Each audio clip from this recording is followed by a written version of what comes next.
తడిసిపోతుంది అంతే. స్తోత్రం. మీరు స్త్రీ ధైర్యవంతురాలా, పురుషుడు ధైర్యవంతుడా? భార్య భర్తలు ఇద్దరు.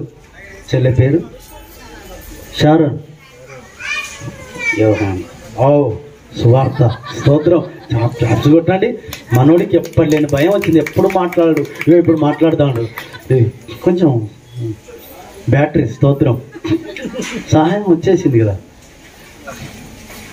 ఇద్దరు గొడవ పడుతూ ఇద్దరు కలిసి గొడవ పడతారు. గొడవ పడినాక ఒక్క మాట అందంట భార్య. ఏమని? పిరికోడ నోరు మూసుకొని ఒక్కను కదా, నేను నన్ను పిరికి అంటావా? నీ అంత చూస్తుంటే పిరికోడ నోర్మి పిరికోడ అంటే, అరే ఏంది నన్ను అట్లా అంటాను, నేను పిరికొన్ని అంటావేంది? నిజమే, నువ్వు నన్ను చూస్తానప్పుడు ఒక్కొని రాక 10 మందిని తీసుకొని వచ్చి నువ్వు పిరికోడు తోడ ఒక నోర్మి భయపడకుండా. సరే అట్లా నువ్వుకున్నా ఎంగేజ్మెంట్ అప్పుడేమో డీసీఎం అదే డాక్టర్ తీసుకొని వచ్చినావు పిరికోడా. తర్వాత పెళ్ళి అప్పుడేమో 100 మందిని తీసుకొచ్చినావు పిరికోడా. నేనున్నాను చూడు, పెళ్ళి అయిపోయిందా ఒక్కదాన్ని వచ్చినా. నేనా ధైర్యవంతురాలు నువ్వా? చెప్పు నాన్న. ఏ నాన్న? షారోన్ అందరంతే నాన్న, నువ్వే కాదు అందరంతే. మీ ధైర్యం. అందుకే నేను అన్నానుగా, మీరు కనుక కరెక్ట్ కిక్ ఇస్తే మళ్ళీ బైక్ నడవదు, అది క్లోజ్. కాకపోతే ఏంటంటే గౌరవంతో ఉంటున్నారు. స్తోత్రం చెప్దాం. అందరూ 2 చేతులు ఇద్దామా? కాస్త ముఖం మాడిసినట్టు ఉండకుండా ఒక సప్పట్లను కొట్టు రాదులే, అర్థమైతే. అబ్బా ఎంత మంచిగా ఇప్పుడు. స్తోత్రం. ఇప్పుడు పెళ్లికి వచ్చినట్టున్నారు, వివాహానికి వచ్చినట్టున్నారు. ఇంతసేపు వివాదంగా ఉన్నారు, ఎవరు కట్టేసినట్టు ఇబ్బంది పెట్టినట్టు అస్సలు ఉండకూడదు. వివాహానికి వచ్చినాం. మమ్మీని ఫస్ట్ నేను రాగానే చూస్తే చాలా బాధ అనిపించింది. తనే పని చేసుకున్నాడు. ఇప్పుడున్న స్నేహితులంతా రెడీమేడ్ స్నేహితులే. బజట్ల సుట్టిర్గం బస్తీల సలాం అని అన్నట్టున్న అంత ఉంటుందే స్నేహితులు. చాలా కష్టపడ్డారు. అప్పుడున్న వివాహాలకు ఇప్పుడున్న వివాహాలు చాలా తేడా ఉంది.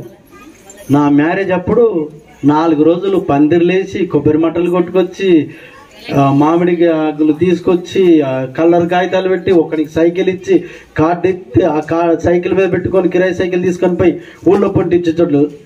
ఇప్పుడు అట్లున్నారు ఆ స్నేహితులు. ఒకటి వచ్చింది కదా, ఏదది? అరే అన్న భోజనం స్టార్ట్ అయినారా? ఈ నుంచి పోతే ఫోన్లు అదే టైంకి వద్దాం. అయిపోయిందన్నా? ఇది అయిపోదురా నాకు తెలుసు, కానీ ఎవరు రాని ఇంకా వదిలిపెట్టలేదురా. నా మీద ప్రసంగాలు చేసేటోళ్ళు సెల్ ఫోన్లో.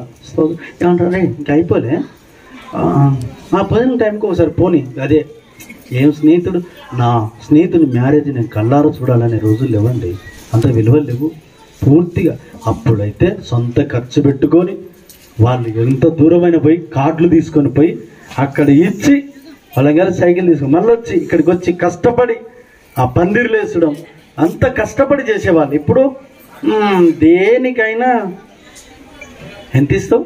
ఇప్పుడు కొద్దిగా డీజే పెడితే కూడా ఇస్తేనే ఎగరటం. అట్లా అయిపోయారు ఈ రోజుల్లో. హల్లెలూయా. 2 చేతులు ఎత్తి చెబుదామా? హల్లెలూయా. మంచిది ప్రియ స్నేహితులారా, ఈరోజు ఈ వాక్యం నా మిత్రులారా, నరుడు ఒంటరి ఉండడం మంచిది కాదు. అహంకారము సహకారము డిఫరెంట్. వై? కారణం ఏంటంటే సహకారిగా ఉండట్లేరు. జీవితాలలో తగ్గింపు లేకపోవడం వల్ల కుటుంబాలు విడిపోతున్నాయి. కుటుంబాలలో చాలా మంది అపార్థం చేసుకొని ఉన్నారు. ప్రియ మిత్రులు, సహోదరి సహోదరుడా, ఎప్పుడు కానీ ఇల్లాలిగా ఉండాలి కానీ గయ్యాలిగా ఉండకూడదు.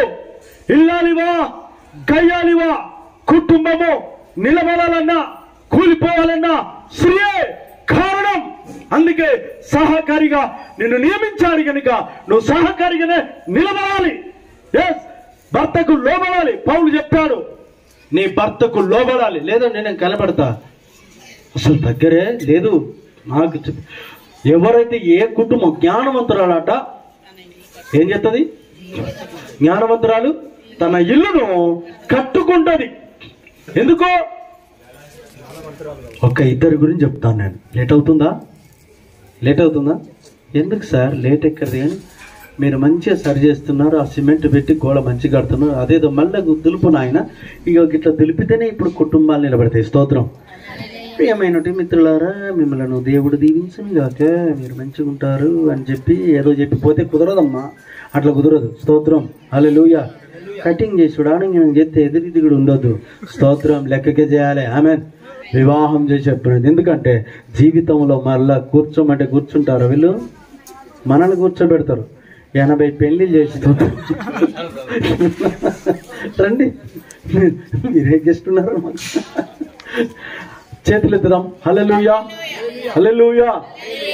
జ్ఞానవంతురాలు తన ఇల్లును కట్టును. ఒక సహోదరు, నేను యూట్యూబ్లో GPM జీసస్ అని, మీరు కనుక యూట్యూబ్ ఛానల్ కొడితే కుటుంబాల గురించి చాలా చక్కగా వర్తమానం ఉంటాయి.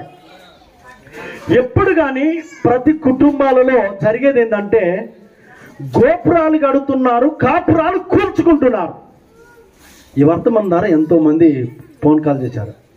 నేను మీ అందరినీ సూటి ప్రశ్న ఇస్తున్నాను, గోపురం గొప్పదా, కాపురం గొప్పదా? కాపురము గొప్పది. నో, ఇప్పుడు కాపురాలన్నీ వదులుకున్నారు, గోపురాలు పడుతున్నారు, గోపురాలు కడుతున్నారు. ప్రియ స్నేహితుడా, సహోదరి, నీకు గోపురము లేకపోయినా చెట్టు కిందనైనాను బ్రతకొచ్చు, కానీ అన్నిటికంటే కాపురము ప్రాముఖ్యము. మరలా చెప్తున్నాను, అందరు చెప్పాలి. ఏ ముఖ్యము? కాపురమా, గోపురమా?